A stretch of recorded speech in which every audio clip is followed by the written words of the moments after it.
So, what are some of your hobbies? Hobbies. I like to do a lot of outdoorsy stuff. So I like adventure racing, which is going through races to find points in the woods that are where they are on a map, but there's no trail or a course set. And those usually involve running in the woods, mountain biking, and kayaking. And actually, those three things are kind of all separately hobbies of mine, also. What's your favorite adventure race that you've done? Favorite adventure race? Um, uh,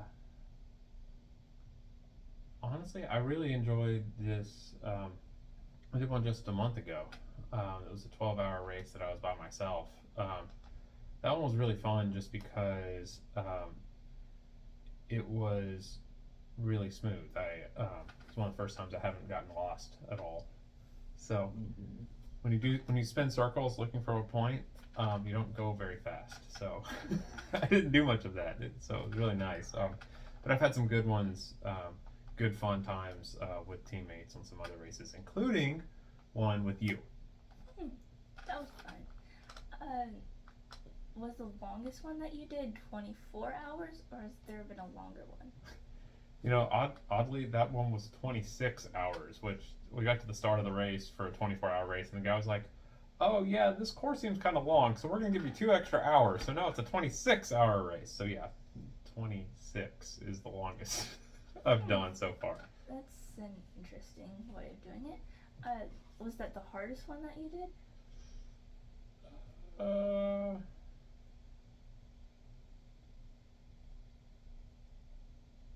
I don't know. Um, Probably um, just because my teammate and I realized that we were gonna cut it really close on time coming back and started looking at our watch about 3 hours left and we're like, uh-oh, we gotta go fast. And so we went fast, like really fast for a long time to try to get back on time, and we made it with 5 minutes to spare. But it was first like an hour and a half of solid paddling and then an hour and a half on bike as fast as we could between the two to get back. So I guess maybe that's the hardest. I don't know though. There are some other hard parts about some other ones too. Hmm, that's definitely seems really hard.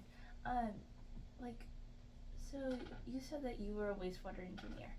Was that like your dream job? Like, what do you like about it?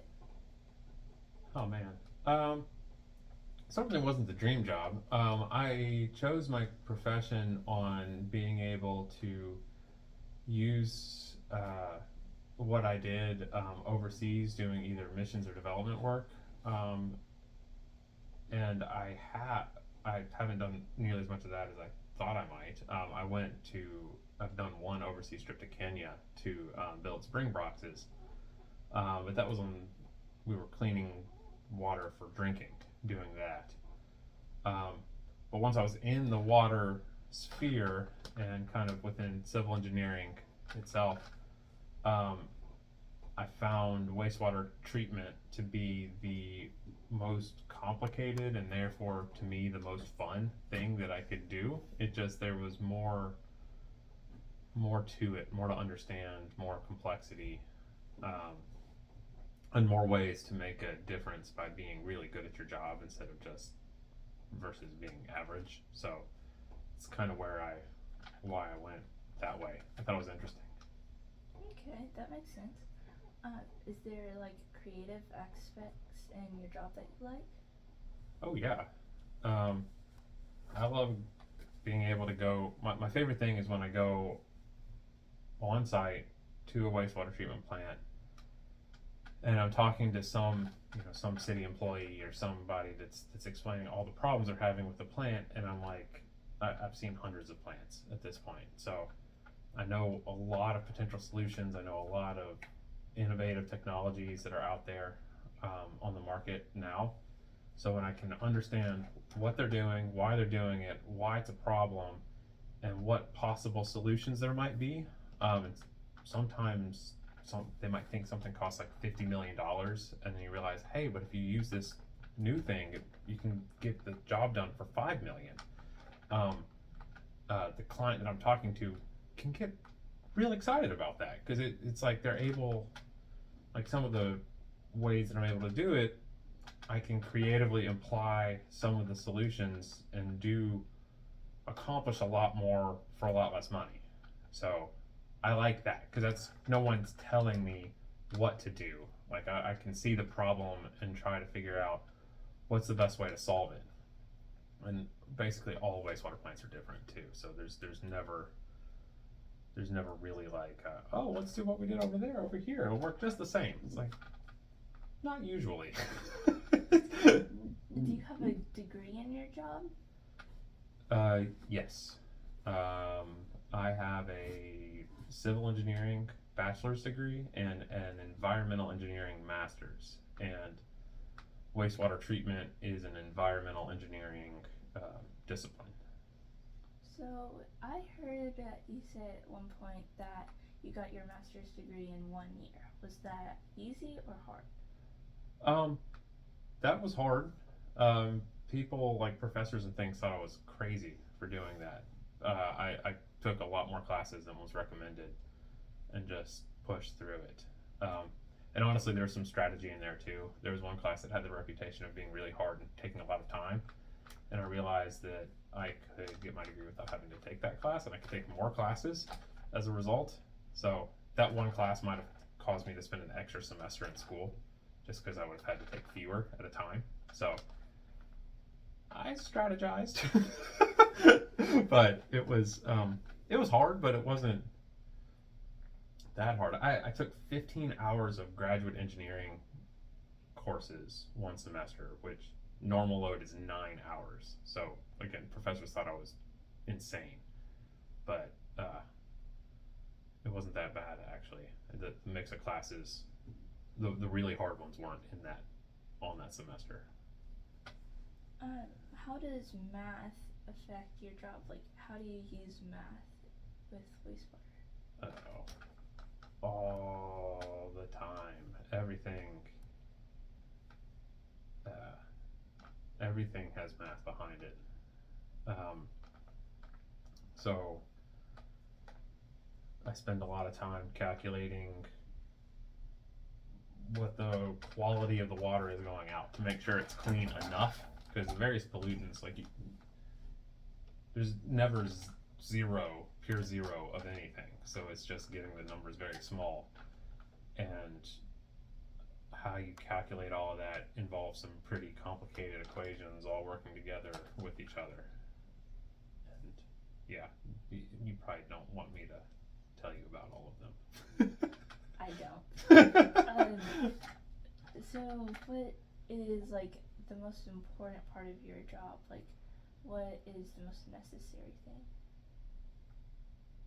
The most necessary thing? Like, why is wastewater treatment necessary for the survival of the planet? Well, if we do our job, if my job's done wrong, a lot of different kinds of pollutants can be released into various rivers or streams or whatnot. So if it's really bad at the beginning, the wastewater can either be toxic or suck up all the oxygen in the water and kill fish in the receiving water bodies. So we have to treat it so that it doesn't do that.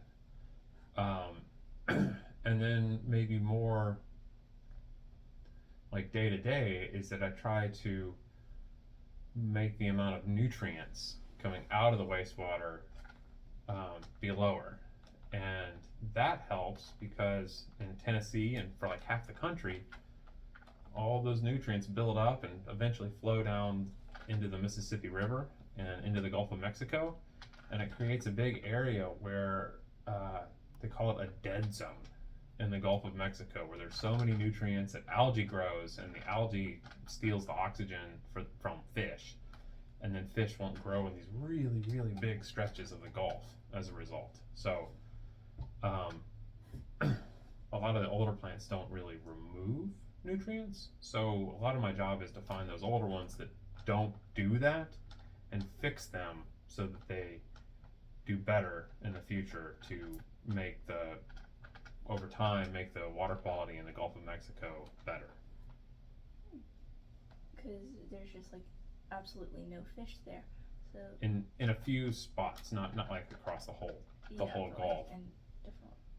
Yeah, I think it's on like some of the Louisiana, like a couple miles offshore, along the coast of Louisiana and maybe Mississippi. It's in that area of the Gulf that the dead zones sit. And it's just where the Mississippi water kind of swirls and churns that creates those conditions. Have you always worked at this company, or have you worked at like other places besides this? This is my, depending on how you count it, the third or fourth company that I've worked for doing this. So I took my current job which is my third company that I worked for in 2015. And so I worked here 7.5 years now. But about halfway through that time, at the end of 2017, the company that I did work for was bought by another company. So I didn't change jobs, but I'm working for a different company now as a result of the purchase. So I heard you used to work for Gresham Smith. Yes. Did you do the same thing, or was it slightly different? When I worked for Gresham, I was just starting in wastewater, so I designed the first plant I ever designed, wastewater plant I ever designed, was in Bowling Green, Kentucky, and I did that while I was at Gresham Smith. And I designed some other ones in the Atlanta area. But most of my job was actually doing different stuff, so I did a lot of different things when I worked there, and I kind of found that the wastewater plant stuff were my favorite, for the favorite type of projects that I worked on. So I decided to try to get a job that did more of that, and I could focus more. Did you have to move around for your job? We moved a couple of times to get opportunities to pursue wastewater treatment, and I took a couple of jobs, but no one ever forced me to move. I never had to move to keep a job, but sometimes I moved to get a better job. What is your greatest advice for life? For life? Just in general, like what's the best advice that you could give? Oh, geez.